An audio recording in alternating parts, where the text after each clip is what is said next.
V मनी आणि T राज या सगळ्या आदर्श लोकांचा मतांनी लेखकांनी हे पुस्तक लिहिलं आहे. त्यांनी त्यांचे अनुभव मांडण्याची त्यांना परवानगी दिली आणि संपूर्ण पुस्तकात एकाच मुद्दा आणि दृष्टिकोनात मांडण्यात आला आहे की प्रत्येकाने आपल्या आयुष्यात वेगवेगळ्या दृष्टिकोनातून जगलं पाहिजे. म्हणजे आपण आयुष्यात अनेक शर्यतीमध्ये धावत असतो, पण आपल्या नकळत आपल्याला त्याची जाणीव नसते. आपण एकमेकांची तुलना करतो. जसं मी आता संयम ठेवला, आता माझा नंबर येईल, नंतर माझा नंबर येईल, पण नाही, मला माहीत होतं कुठेतरी जाऊन मला तिथे पोचायचंच, म्हणून मी तो संयम ठेवला.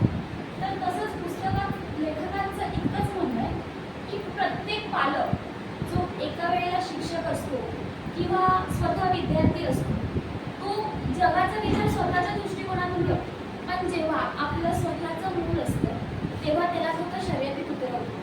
म्हणजे